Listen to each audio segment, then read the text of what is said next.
you pronounced deho as deha, deha, brahmano as a brahmana. How do you, what is the Sanskrit background about it? Yeah. So this is a, can you all hear me?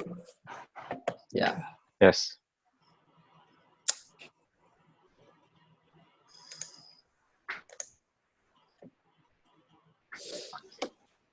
So that's a Sanskrit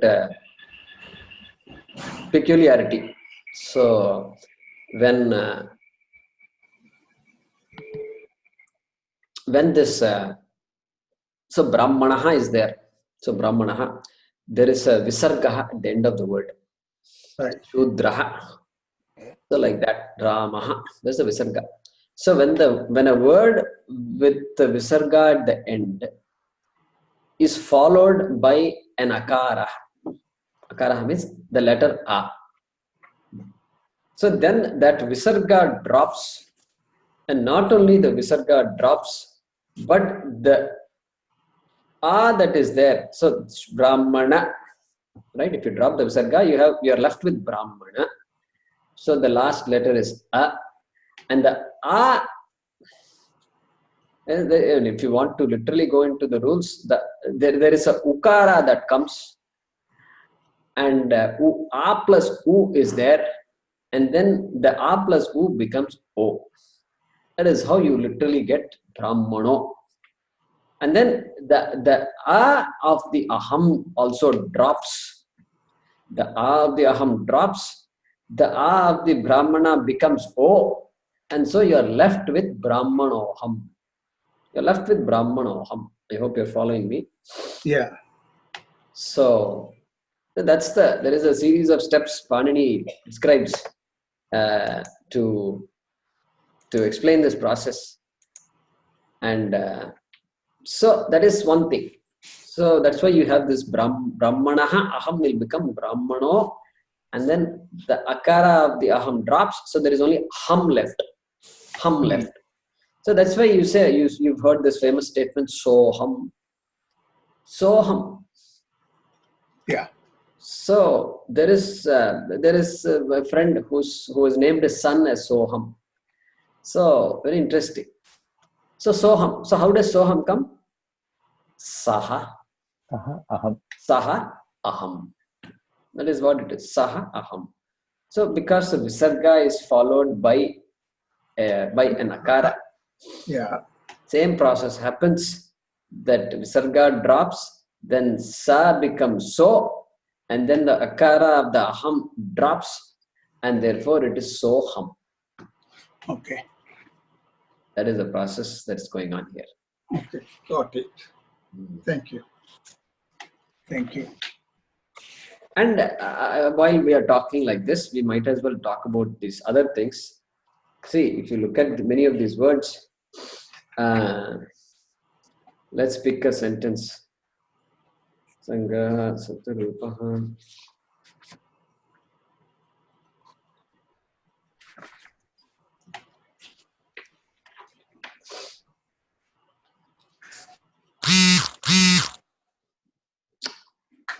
So I'm trying to look for another form here.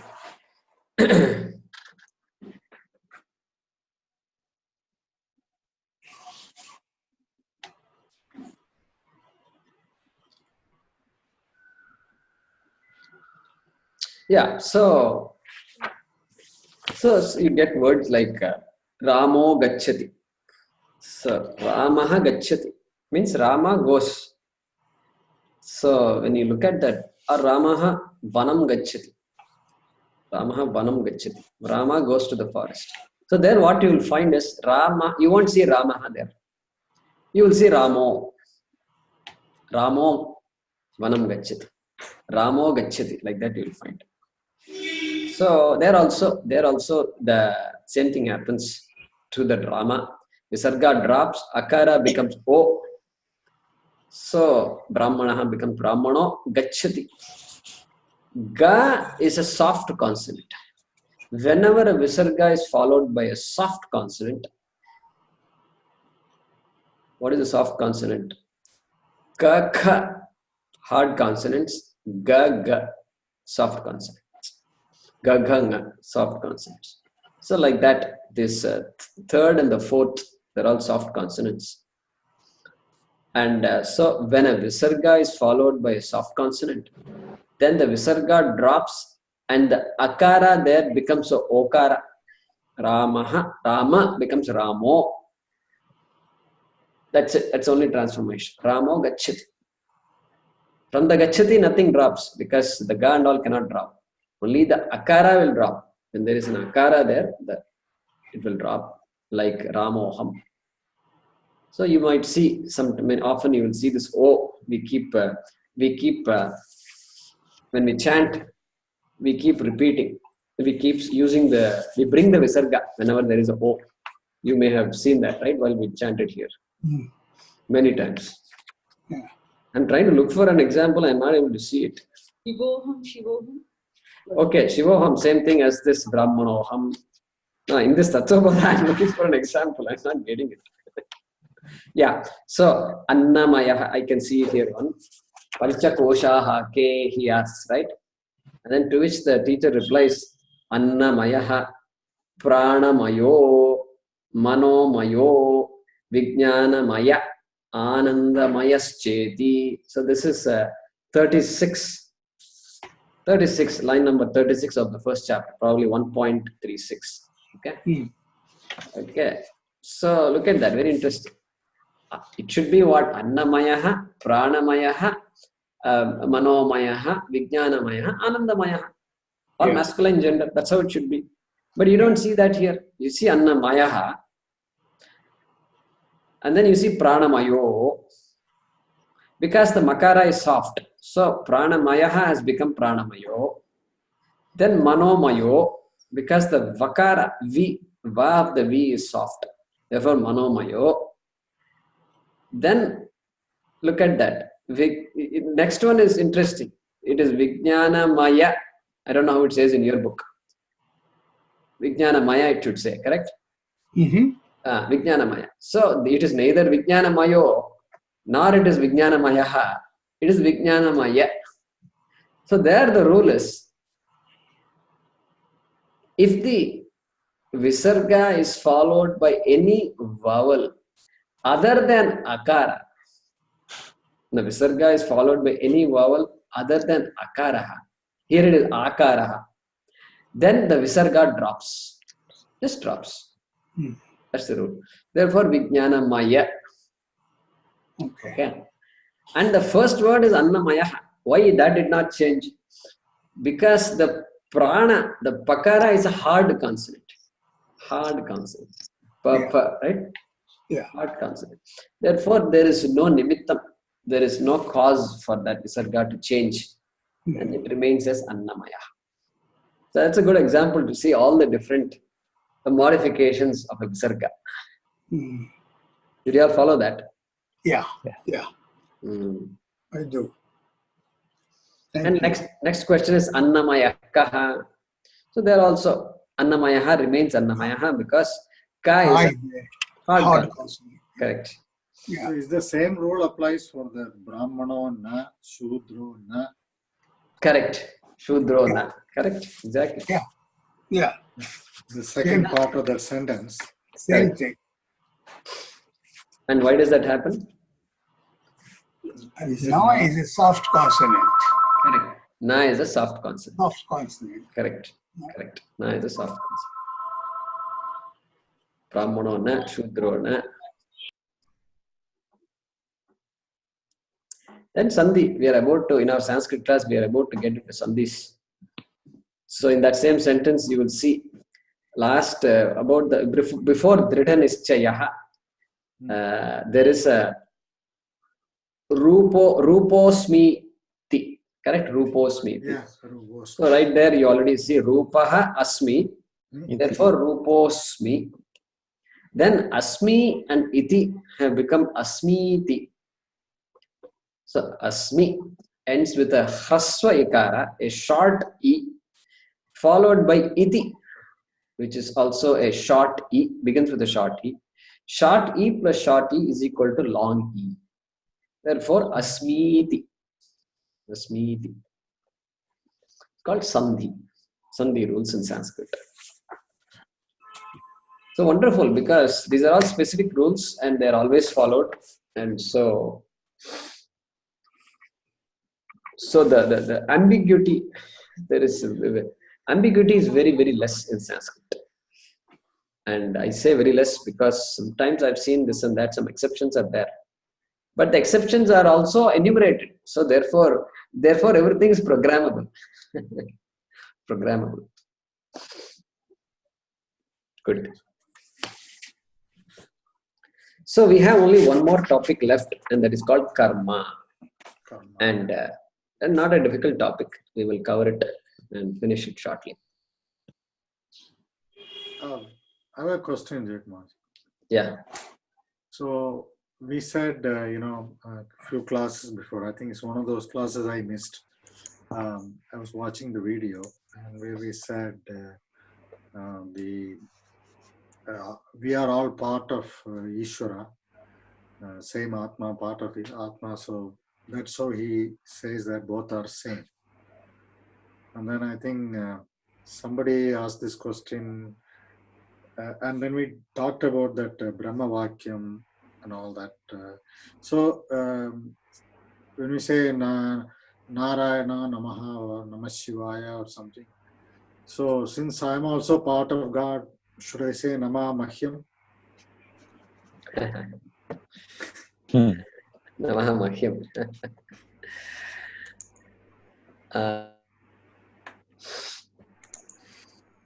You are welcome to say. You are welcome to say Namaha Mahyam. If you know what it is all about, you can say Namaha Mahyam. Nobody can stop you from saying that. And say it when you are alone.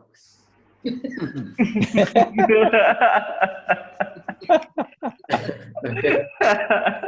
That also, condition number 2. Say it when you're alone. Because otherwise people will wonder what's wrong with you and all that. It unnecessarily causes confusion elsewhere. So you can say nothing. Shastra doesn't stop you from saying. But then other question arises. If you know it all, you don't have to say Namaha Mahyam also. So you don't have to offer salutation to anybody because everybody is you. So really, you can't offer salutations. Okay. So, but we do offer prayers every day, and Jnani also offers prayers, and because the Chitta Shuddhi, it takes time, and there are this knee-jerk responses that we have learnt and lived through all these janmas and years, and so it takes a while. And so that puja parayanadi very important. And so Namaha, Archana, everything is there. And over time, that Dvaita Buddhi will go. Dvaita Buddhi will go. Correct? Dvaita Buddhi, right? My question is like, once we know that God is one, or Atma, or Brahma and all that, then, I know people go to different temples for different, to propitiate or for certain objectives. Like, they go to Tirupati or some other place. So my question is, no matter where you go, it's as long as you pray to a God, and God is omnipresent.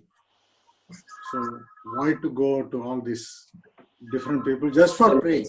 Yeah. There are other things. I'll be back with you in a second. The phone is ringing. 1 second.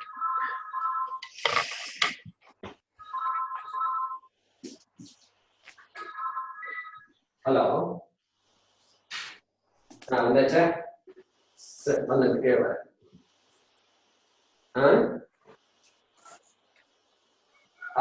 எனக்கு tiffin இருக்கு, பரவாயில்ல, கொண்டு கொடுக்கறதே கொடு. ஏன்னா Parameswari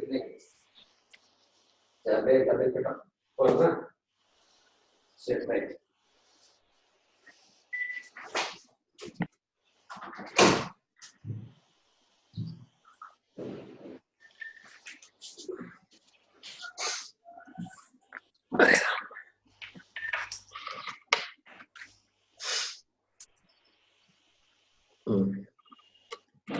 Okay. So I was wondering, is there any specific reason people or something to go to a specific temple, or you can go and pray in any temple? Yeah. People say you have to go there, you have to go all the places. You say, like, for example, 4000 Divya Prabandhams, or Correct. so many Shiva Chakras and all that. Correct. So if everything is one, why not I go to the nearest temple and do that? Correct. So that's a good question because it's very relevant to us, and because there is so much confusion also, and worship is important, prayer is important, and going to a temple. Okay, can you all hear me? Okay, so all that is important, and but then as we do this, then somebody will say, oh, you have never been to this temple. How can you be in this city without going to Perur, Patishwar Kovil, they will say. So then the big Shiva is there, big temple, very ancient temple. And so all this keeps happening. And then when we are going through some problems, somebody will say, you go to this particular temple and worship Devi, and then fast for 10 days. Like this, there are some different things, recipes are given for different situations. So all those recipes have a value. We don't put them down. Everything has a value because traditionally it has proved itself out. That is why somebody says like that. Okay, if you do like this, if you go to worship this Devi in this village, you will get a child. This is what they will say, and people with Shraddha do that because the desire for the child is there and the child is not happening. So one does that. So nothing wrong with any of these things. Perfect. They all have a role. And the more I think about it, the more value I see in all these things. Now, when we begin to study Vedanta, and we begin to see that, my goodness, this vision is so great, and now I'm beginning to see everything, then this Dvaita Bhava will start reducing. So this idea that if I only worship Shiva, then Ganesha is going to get upset. And then I go to Ganesha. Then Subramanya is after me. And he gives me all kinds of troubles because I've been ignoring Subramanya, who is in this mountain right in Coimbatore, Marudamalai. And he tells me, wait, I am there right here and you're going after Ganesha? And he is jealous of me and he is after me. This kind of idea, if we have, it is time to give up that idea. Correct? Time to give up the idea. So Vedanta helps us look at that in so many ways. So, or this is another thing that happens. And temple is big. And you start looking at, you start with Ganapati, then you go here, then Kanika Parameshwari, then you go there, then their Moolasthana is there, then Shiva is there, then Parvati is there, and then you go around. There are so many other devatas are there, Hayagriva is there, then you go all the way around, you come back, there is Navagraha devatas are there. So like this, it takes a long time to actually finish one's prayer in a temple, which is beautiful actually.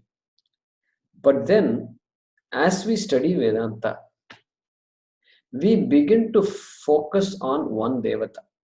We begin to focus on one or two main devatas. We let go of this need to worship so many different devatas. And I hope I'm making myself clear. And because we need to focus our attention So the prayer can continue. But at the same time, our attention is not diverted to so many different devatas.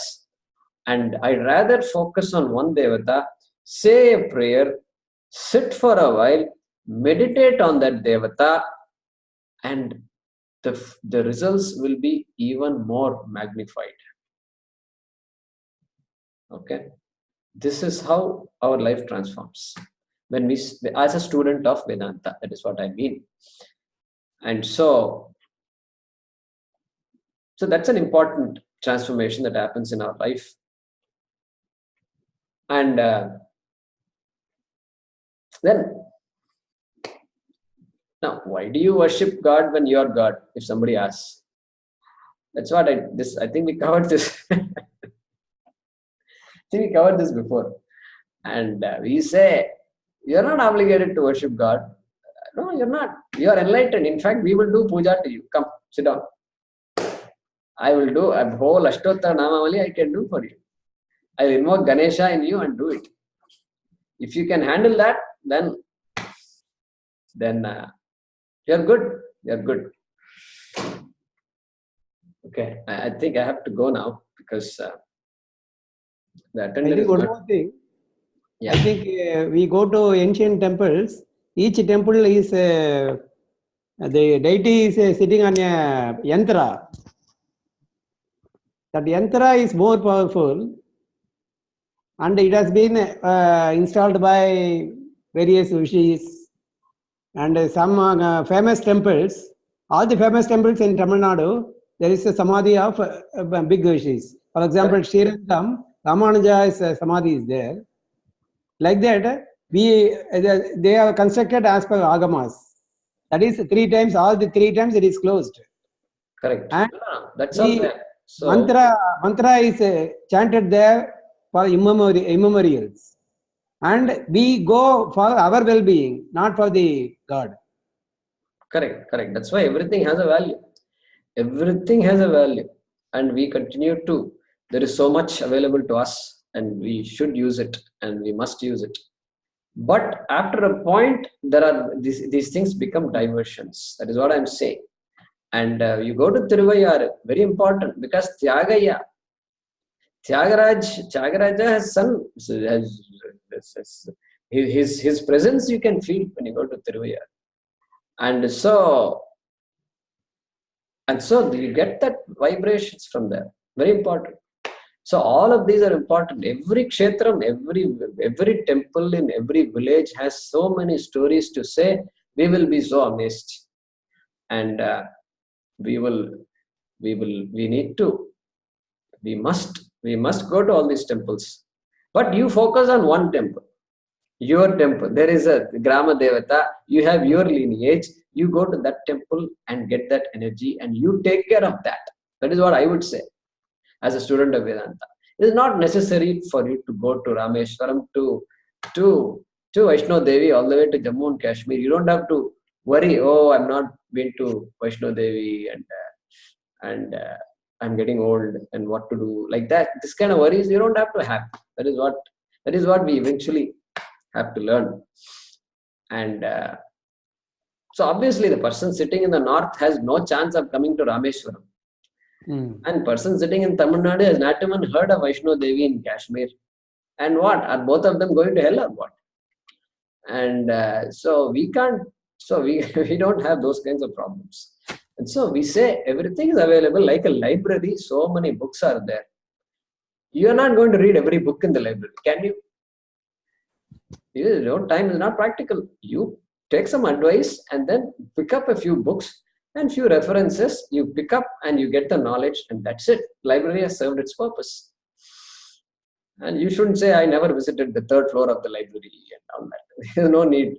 Third floor is all cardiology and medicine. What do you have got to do with cardiology and medicine? Right? So good points. Good points. So I have to go now to take care of a couple of things here. Thank you, Jay Kumar. Okay, thank you. Good. Keep the questions coming. One more question Venkateshan ji asked, I think, which you can ask, which you ask next time. Okay. Yes. Yeah. Thank you. ಧನ್ಯವಾದ. ಧನ್ಯವಾದ. ಧನ್ಯವಾದ. Thank you. ಧನ್ಯವಾದ. ಧನ್ಯವಾದ.